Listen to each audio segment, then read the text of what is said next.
Assalamualaikum warahmatullahi wabarakatuh.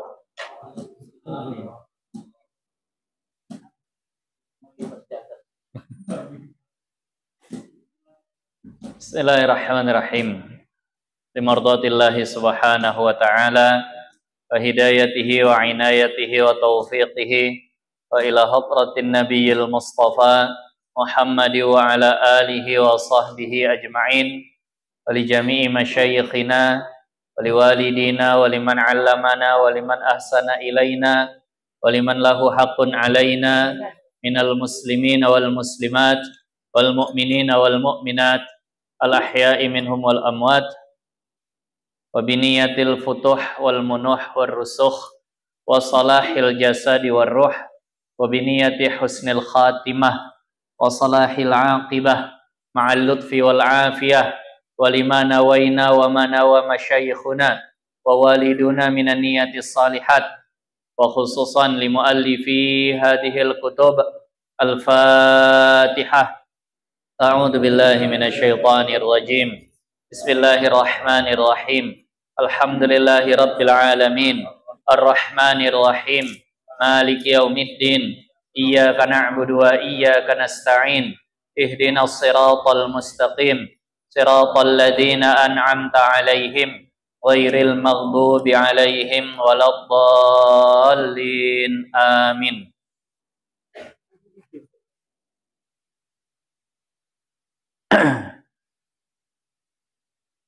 Alhamdulillahi rabbil alamin. Wassalatu wassalamu ala asyrafil anbiya'i wal mursalin sayyidina wa maulana Muhammadin wa ala alihi wa sahbihi ajma'in. Amma ba'du, rabbi yassir wa la tu'assir, rabbi tammim bi khair. Subhanaka la ilma lana illa ma 'allamtana innaka antal alimul hakim. Rabbi shrah li sadri wa yassir li amri wahlul 'uqdatam min lisani yafqahu qawli. Qala al-muallif rahimahullahu ta'ala wa nafa'ana Allahu bihi wa bi barakati ulumihi fid dharain. Amin. Kita mulai dengan kitab Minhajul Abidin, lanjutan pembahasan kita yang lalu, masih tentang awaiq, penghalang daripada sampainya kita kepada Allah.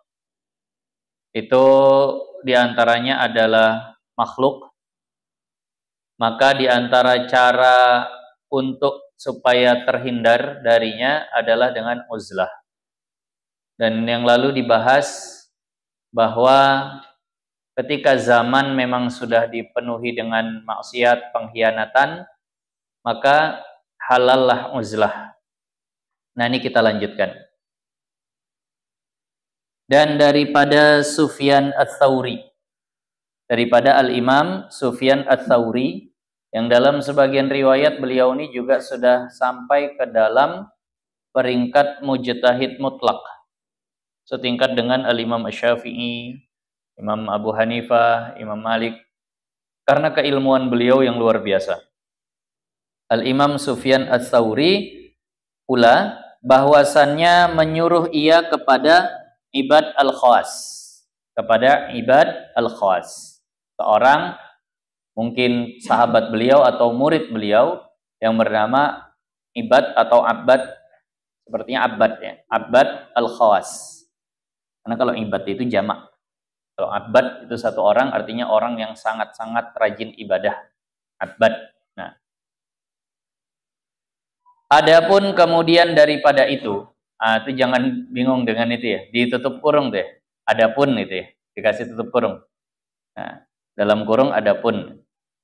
Itu maksudnya kalimat adapun kemudian daripada itu adalah ujung dari pembukaan kalimat Imam Sufyan Ats-Tsauri, yakni amma ba'du gitu. Nah, jadi adapun kemudian daripada itu adalah terjemahan daripada amma ba'du. Nah, jadi beliau sebelum berpesan kepada Abbad al-Khawas ini, beliau mengucapkan alhamdulillah, mungkin begitu, wassalatu wassalamu ala rasulillah, amma ba'du. Nah, amma ba'dunya saja yang diterjemahkan di situ. Jadi artinya adapun kemudian daripada itu. Apa isi kalimatnya? maka bahwasannya kamu di dalam zaman yang adalah ashab Nabi, sahabat-sahabat Nabi Muhammad sallallahu alaihi wasallam, minta berlindung mereka itu dengan Allah daripada bahwa didapat mereka itu akan Dia. Jadi kata Al-Imam Sufyan Ats-Tsauri kepada Abbad Al-Khawas,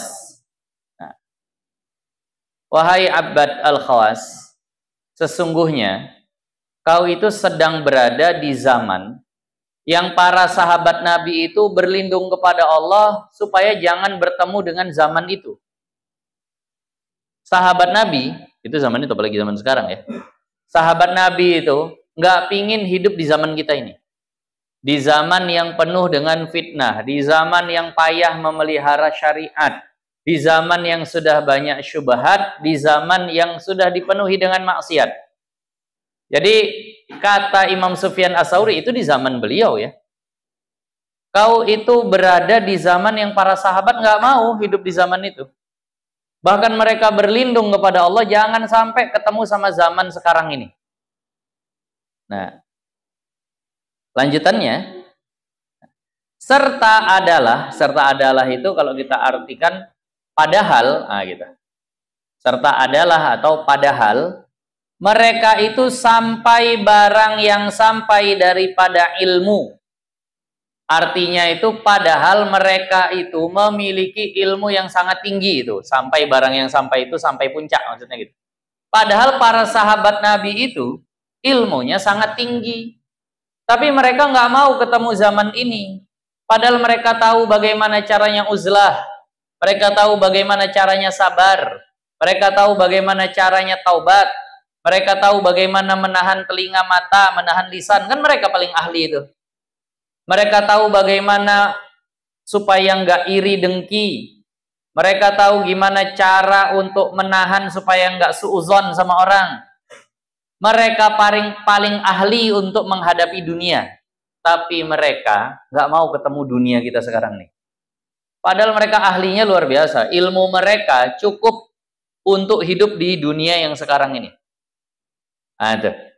Jadi kata Imam Sufyan Ats-Tsauri, padahal mereka itu ilmunya itu sudah sampai di tempat yang jauh, artinya sudah sangat tinggi.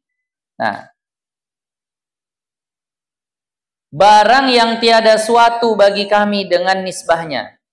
Kalau mudah dibahasakannya, yang nggak bisa kita tandingi ilmunya gitu. Mereka itu ilmunya tinggi, yang kita nggak nyampe ilmu kita ke sana. Nah, maka betapa pula dengan kami, terus gimana kita? Gimana kita, kata Imam Sufyan Ats-Tsauri, tatkala kami dapat akan Dia. Nah, ketika kita bertemu dengan zaman ini, zaman yang ditakuti sahabat, kita ketemu sama zaman ini, serta padahal ketiadaan ilmu, kita nggak punya ilmu yang cukup, dan sedikit sabar kita dikit, dan sedikit yang menolong atas kebajikan. Kalau kita salah nggak ada yang negur. Sahabat kalau ada yang bikin nggak bagus, itu langsung ditegur. Sahabat itu pedulinya sama sahabat-sahabat yang lain, sama saudaranya, itu luar biasa. Ini misal. Kita di sini ada masjid.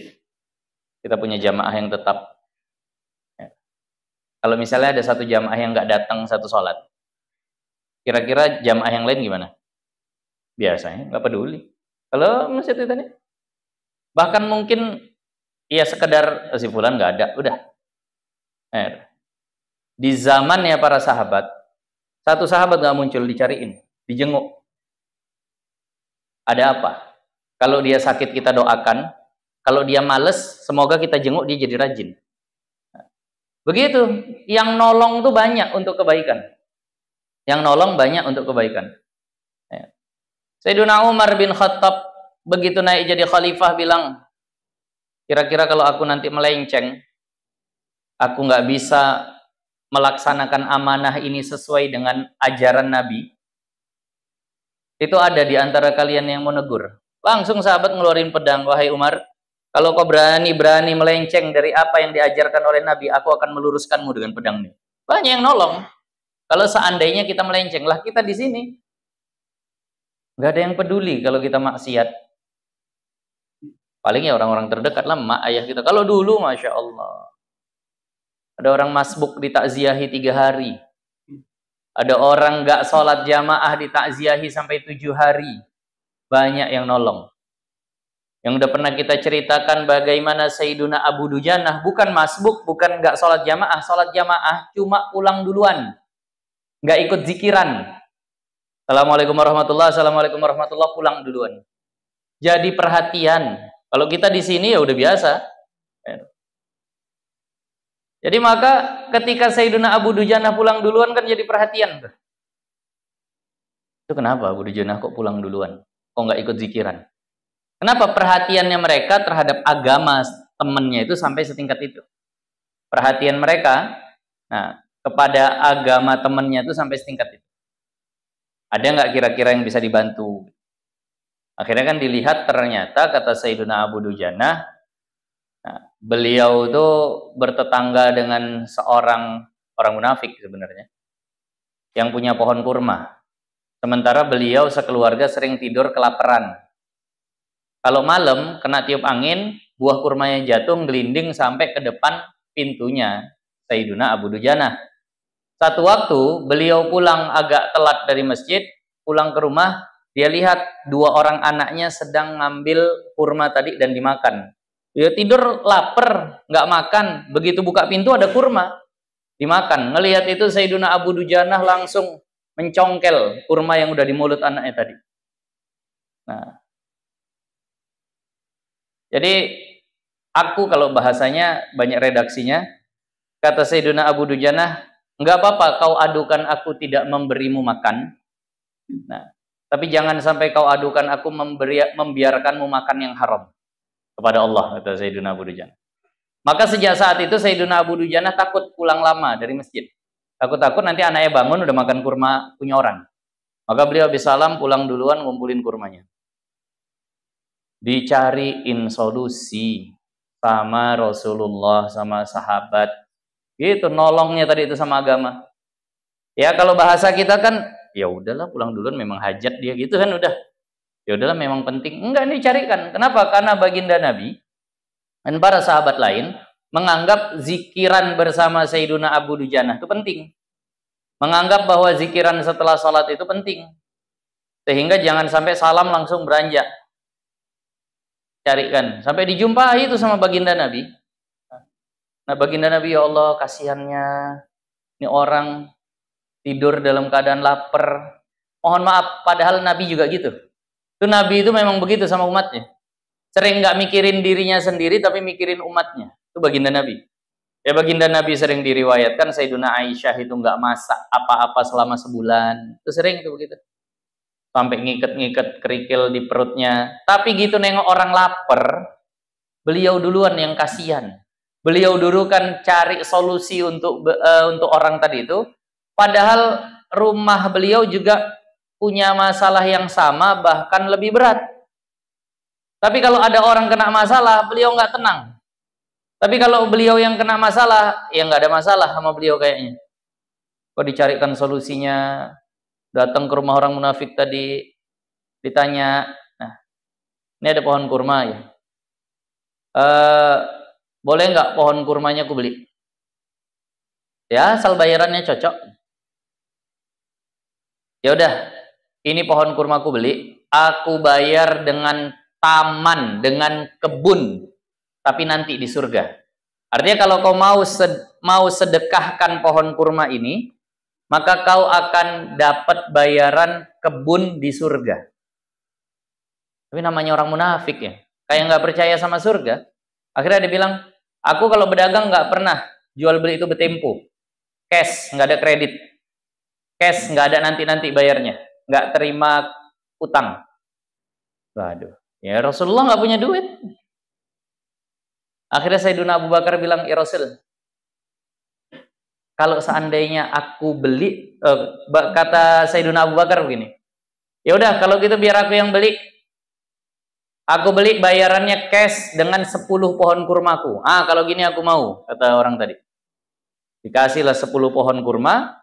Sayyiduna Abu Bakar dapat 1 pohon kurma. Kemudian kata Sayyidina Abu Bakar, ya Rasulullah, ini pohon kurma udah jadi punyaku. Apakah tawaran yang tadi masih berlaku? Kebun di surga tadi. Oh iya, kata Rasul. Ya udah, aku yang jual kepadamu ya Rasul. Aku jual dengan kebun di surga. Setelah dijual, itu jadi punya Rasul. Nama Rasul disedekahkan kepada Sayyidina Abu Dujanah. Kata Rasul, habis nih. Nah, tujuan Rasul, kau bisa zikiran dengan tenang. Gak usah buru-buru lagi. Lihat, hanya masalah zikiran habis sholat subuh yang nolong satu kampung nih orang. Jadi zaman dulu itu penolongnya banyak. Lah kita di sini udah sabarnya dikit, ilmunya dikit, yang nolong dikit. Ketemunya zaman macam seperti ini. Ya Allah. Sedikit yang menolong atas kebajikan, sedikit yang menolong untuk kita berbuat kebaikan. Bahkan banyak yang musuhin kalau kita bikin kebaikan. Dan keruh daripada dunia, kotor hati dengan sebab dunia. Dan binasa daripada kebaikan manusia, kebanyakan manusia. Binasa itu kita artikan rusak. Dan manusianya udah banyak yang rusak. Manusianya udah banyak yang rusak. Ya Allah. Jadi, ya zaman sekarang, kalau dilihat, yang bikin baik sama yang bikin jahat, nggak tahu lah banyakan mana. Tapi kok kayaknya banyakan yang bikin jahat, kayaknya. Mudah-mudahan di kampung kita enggak. Tapi kalau secara umum menjelang hari kiamat, menuju hari kiamat, itu akan terus makin banyak orang-orang yang jahat. Nah, maka bahwasannya Umar bin Khattab radhiyallahu anhu berkata, nah, dah habis tadi itu, titik sampai situ. Maka bahwasannya Umar bin Khattab radhiyallahu anhu berkata ia, di dalam uzlah itu kesenangan. Jadi ketika kita uzlah, menghindar, lari daripada makhluk, di situ ada kesenangan daripada bercampur bagi kejahatan. Di situ kita bisa senang karena enggak bercampur dengan kejahatan. Makin banyak pergaulan kita, makin banyak circle kita, kalau kata orang sekarang, tempat kita ngumpul-ngumpul, maka akan makin banyak kita terlibat kepada hal yang sia-sia, itu minimalnya. Yang kita takutkan bahkan terlibat kepada kejahatan. Dan pada seumpama ini dikata orang. Nah, dan oleh karena itu ada orang yang berkata, inilah zaman yang ada kami takut akan dia. Inilah zaman yang kami takut kepadanya. Di dalam kata Ka'ab dan di dalam kata Ibnu Mas'ud, berdasarkan apa yang disebutkan oleh Sayyiduna Ka'ab bin Malik dan di dalam apa yang disampaikan oleh Sayyiduna Abdullah bin Mas'ud. Nah, jikalau berkekalan selama-lama ini dan tiada mendatang mengubah dia, kalau zaman ini terus-terusan seperti ini, tidak berubah-ubah, pada gila jabatan, bikin dosa udah terang-terangan, duit udah jadi Tuhan. Kalau terus-terusan begini tidak berubah dia, tiada ditangis akan mati. Kalau ada yang meninggal dunia jangan ditangisi. Kenapa? Dia selamat. Dia selamat dari keburukan dunia ini. Jadi kata orang begitu, kalau zaman ini terus-terusan dalam keburukan, tidak kunjung berubah, nggak usah ditangisi orang yang mati. Kenapa? Justru itu adalah keselamatan dia dari buruknya dunia ini. Dan tiada disukai dengan maulud. Dan nggak usah senang kalau ada yang lahir. Kenapa? Nambah orang yang kena fitnah. Nambah orang yang kena ujian cobaan. Nah, itu orang yang sadar. Kalau ada yang wafat, justru dia senang. Kalau ada yang lahir, justru dia sedih. Kenapa? Kalau ada orang wafat, alhamdulillah. Si fulan udah nggak kena lagi cobaan-cobaan. Matanya udah nggak terkontaminasi, terkotori dengan yang dipandang di internet. Nah, nggak kena lagi. Kan kalau orang udah mati nggak mungkin bisa main judi online. Kalau orang udah mati nggak mungkin bisa Facebookan, nggak mungkin bisa terkena riba. Jadi dia udah selamat. Nah, seneng nih. Kalau seandainya dia meninggal kemudian jadi putus maksiatnya, iya bagus juga. Jadi maka kata sebagian orang, nah, pokoknya kalau ada yang meninggal, itu sebenarnya nggak layak untuk disedihkan. Kata sebagian orang ya, ini memandang sisi yang lain. Tapi kalau ulama yang meninggal ya kita sedih karena kita nggak bisa manfaat. Tapi untuk dirinya sendiri itu semuanya kebaikan. Kalau dia orang taat, dia meninggal, dia akan segera mendapatkan nikmat di kuburnya. Kalau dia orang jahat, dia meninggal, maka dia segera rehat, dia segera terhenti dari segala dosa kejahatannya. Jadi dua-duanya baik tuh.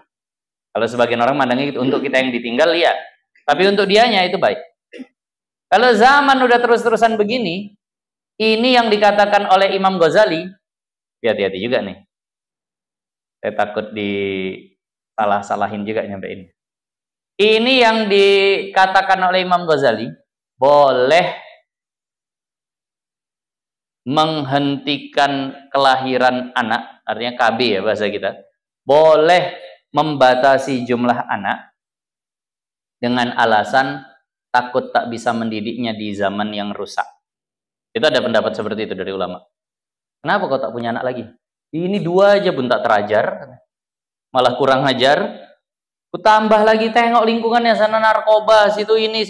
Kalau aku tambah anak, kayaknya aku cuma nambah orang-orang yang tidak terdidik aja, nggak sanggup aku. Nah, maka di sini sejalan nih. Tidak disukai kepada maulud. Jadi nggak usah senang kalau anak lahir di zaman yang sudah rusak. Nah, makanya tadi itu saya katakan. Tapi kan Rasul nyuruh punya banyak anak. Nah, maka itu tadi. Kalau seandainya memang bisa untuk mendidiknya dan tidak khawatir dengan adab dan akhlaknya karena lingkungannya masih bagus, ya udah nggak ada masalah. Nah, jadi ya dua-dua itu ijtihad masing-masing. Nah, tapi yang jelas kalau alasannya itu ada sebagian ulama yang membolehkan, tapi kalau alasannya karena takut nggak bisa ngasih makan, nah itu nggak boleh. Nah, ayo. Ada kewajiban kalau memang bisa. Itu tuh tadi uzlah. Nah, inilah kita sedang bahas. Nah, ya udah cari masalahnya pindah kemanapun sama, misal begitulah. Mau pindah kemanapun sama. Saya setiap kali saya cerita, nih di sini pernah saya cerita di tempat kami sana, itu narkoba udah sampai ke ladang-ladang. Orang sini bilang, oh sama Ustaz. Ini juga begitu sama ya. Sampai ke ujung-ujung mana ada aja tempat transit. Oh, sama saya bilang. Saya pikir banyak majelis gini nggak ada juga. Saya ke tempat yang lain saya bilang, di tempat kami narkoba gini sama, ya Allah sama semua. Di mana lah yang enggak? Bikin rumah tengah laut baru aman tuh. Ya. Ada orang. Nah. Oh, di apa tuh namanya? Di Jermal. Di Jermal tuh katanya banyak orang nyabu juga ya Allah. Macam mana lagi coba? Mau hijrah kemana? Nah, ketika udah sampai seperti itu, bolehlah kalau seandainya ada kekhawatiran terhadap anak. Tapi ya artinya jangan dulu. Kalau seandainya yang 2 ini masih 1, 2, 3 ini masih terdidik dengan baik, ya jangan. Kalau kita masih bisa. Nah, memang lingkungan ini, Masya Allah. Lingkungan. Nah, an-nasu ibnu bi'atihi. Manusia itu, al-insanu ibnu bi'atihi. Manusia itu adalah anak dari lingkungannya. Lingkungan ini luar biasa. Mempengaruhi akhlak dan perkembangan anak. Maka pilihlah lingkungan-lingkungan yang baik. Pilih lingkungan yang baik. Nah, yang punya duit banyak, kirim anak ke Yaman. Nah, sana masih bagus lingkungannya.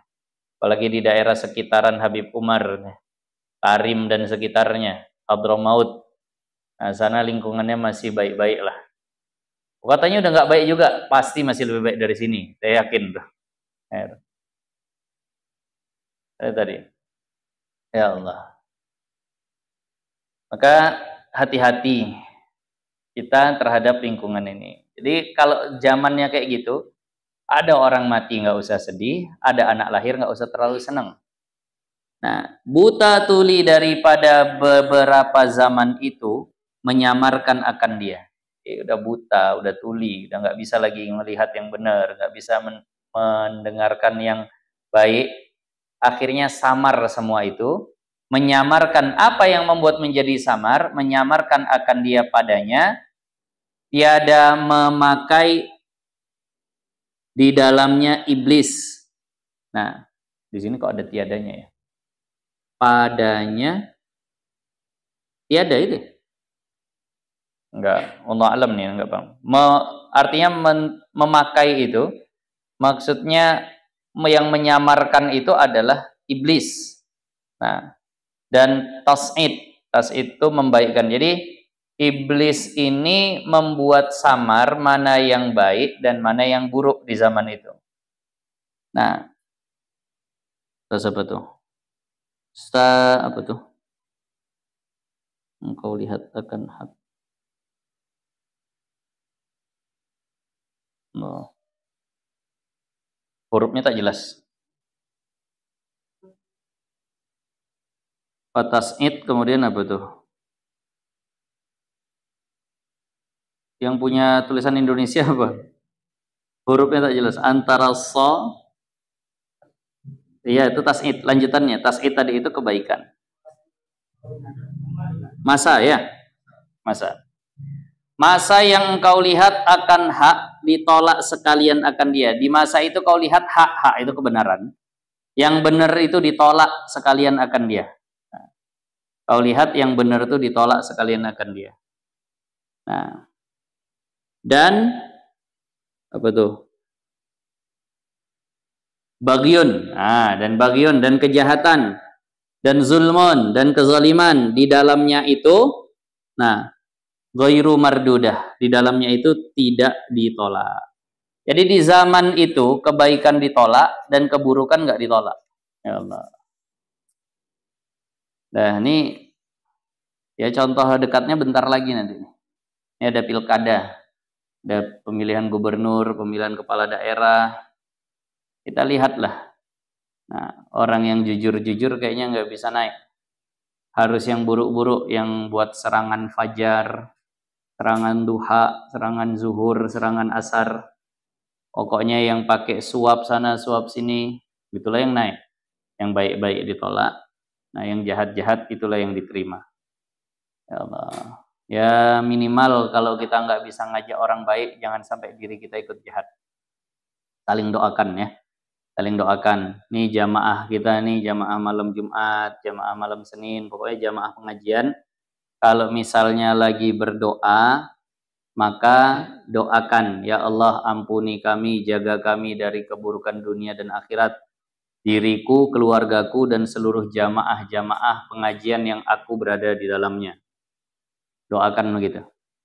Karena ad-du'a min zahril ghaib, doa yang tidak diketahui oleh orang yang kita doakan, itu mustajab. Dan orang yang biasa mendoakan orang lain dari belakang, maka Allah akan buat banyak orang-orang yang mendoakan dia dari belakang. Jadi jangan doain itu nunggu orangnya dengar aja. Doa itu min zahril ghaib. Dari belakang orangnya, yang dia nggak perlu tahu bahwa kita doakan dia. Dan kalau kita seandainya sering mendoakan orang tanpa diketahui oleh orangnya, maka Allah akan juga buat banyak orang yang mendoakan kita tanpa kita ketahui. Nah, jadi banyak-banyak doakan. Sama-sama kita ingin selamat dunia akhirat. Ini zaman dah luar biasa buruknya. Akan datang nanti dan sesungguhnya.